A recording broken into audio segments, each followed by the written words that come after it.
So just the other day, I was talking about how it was exposed that the New York Times used a Japanese consultant that was a former Sweet Baby Inc. employee. Well, the Park Place, good old Park Place, and Smash JT, shout outs to them, have exposed Hashimoto, the former Sweet Baby Inc. employee, as essentially saying that developers do not want to work with him. That after he's been a part of Sweet Baby Inc., he's kind of had a taint on him, like a problem, a stigma. And that's what it really comes down to, guys, is that these companies, these video game developers, these studios, they know Sweet Baby Inc. is a bad thing, but they're pressured into it. They're nearly extorted into it.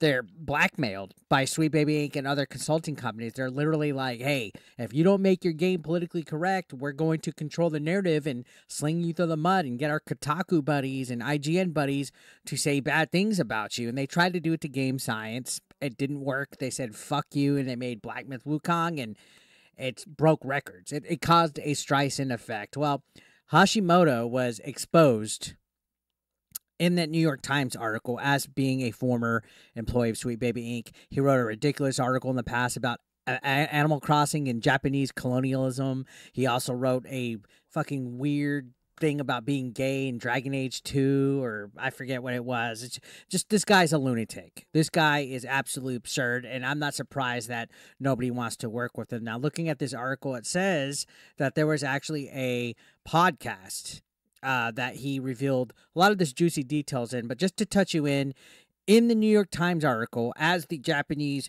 researcher, he said that it was people in the West that were mostly upset about seeing Yusuke as the legendary black samurai in the game, basically trying to make it a white people are racist type of thing, a right-wing grifters are racist type of thing, saying that the people of Japan don't have any issue with it, and that many of the negative online comments were written in Japanese, were roughly translated from English, that it was a whole bunch of like white straight male gamers that are anti-woke upset about it. Because guess what? If we go against their narrative, we're automatically a bigot. So he was basically running damage control, attacking gamers, right? Especially Japanese gamers that are upset with this game. We've been covering all this action for quite some time. It's definitely coming to a head. Now, this is in a recent Twitch stream discovered by Smash JT. Shoutouts to him. Hashimoto provided more details, saying a couple months ago, the New York Times actually got in touch with me to ask me about Assassin's Creed, in which I was like, yeah, reception's honestly like kind of positive, and a lot of the comments you'd see under videos were straight up Google Translate comments. So he's basically saying that they were all fake.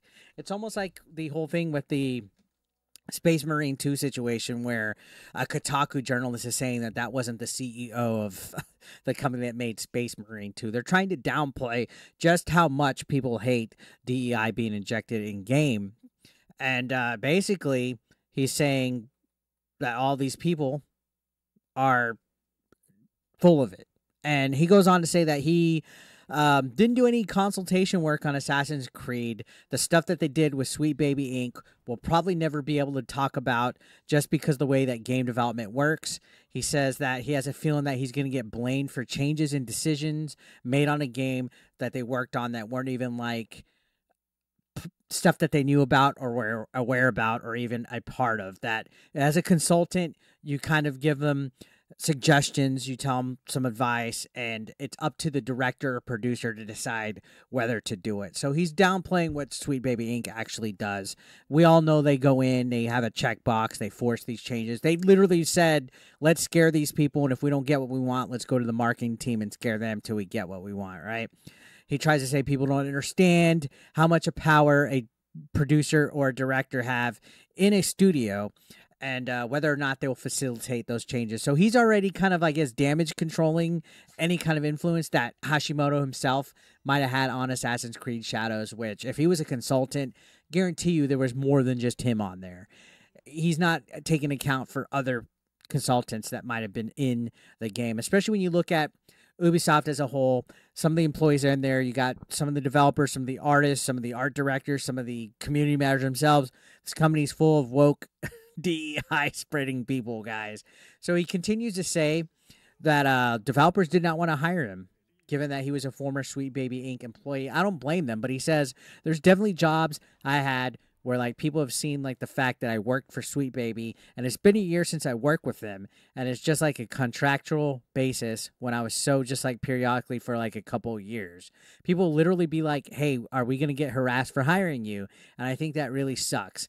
That instead of like we'll protect our employee, the employer or the potential person giving you the contract will be more concerned about that than protecting their employees. Kind of fucked up. So he's playing a victim complex, saying, "Oh, you know, the developers don't care about protecting the Sweet Baby Inc. guys or the consultants or any of this, you know, this victim blaming stuff. Maybe you shouldn't push your ideologies. Maybe you shouldn't have people like Thomas Lockley being a historical source for Yasuke. Maybe you shouldn't focus on woke ideologies and woke narratives. Maybe you should focus on making some good video games, and maybe people won't be like, oh, that guy used to work for Sweet Baby Inc. If we hire him, if we put their logo in the credits, they're going to get harassed." To be honest, yeah, there is a little bit of extent of some people that go above and beyond. They'll dox, they'll target, they'll threaten, they'll do death threats. I'm not about that, but I'm 110% not going to sit here and be like, hey, I can't talk critical about Sweet Baby Inc. I can't give criticism about this development studio. I can't talk about this game and its staff. That's the problem, is a lot of these people that are involved, they're activists, but they don't want to hear both sides of the equation. And when they do, they're under attack. They're victims. They block, they hide, they put protected tweets. If I did that for everybody that ever gave me backlash on anything that I did, I would have nobody engaging in anything that I do. It's so weird to see that most of the people like on Smash's Kotaku Detected, they're so thin-skinned to where they can't even hear an opposing side of an argument. They want an echo chamber. They don't want anybody that is against their narrative, because then they're racist, they're a bigot, they're homophobic, they're everything. They're not part of this modern audience that they're catering to. So I'm not surprised that companies didn't want to hire somebody that has the stench of Sweet Baby Inc., especially after this year when you've seen Sweet Baby Inc. after Sweet Baby Inc. loss. Like literally every single game they touch this year so far has failed.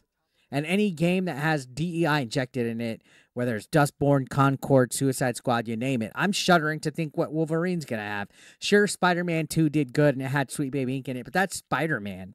That's a franchise that's going to sell even if a fucking indie studio made it.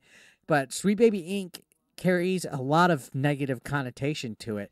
So a lot of these people, of course, they're going to have trouble being hired, especially when you have people like Alyssa Mercante writing hit pieces against gamers. When you see the New York Times literally using you as a researcher or an expert. This guy Hashimoto was literally in this New York Times article attacking gamers, calling them racist because they had problems with Yasuke. He's literally attacking gamers, and he's wondering why studios don't want to hire him.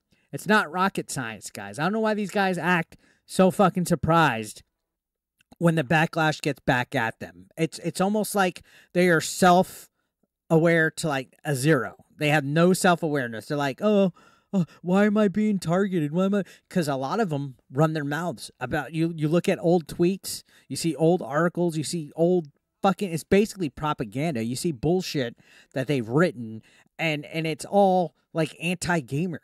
It's all anti-male. It's like you're going to piss people off if you're spitting venom, if you're spitting vitriol. So of course nobody's going to want to work with you publicly. And Kim Belair herself or themselves, whatever the fuck they identify as, is no fucking innocent angel either, or Chris Kindred, or anybody involved with Sweet Baby Inc. They've shown time and time and time again that these people are all snakes that are focused on everything but actually making good games.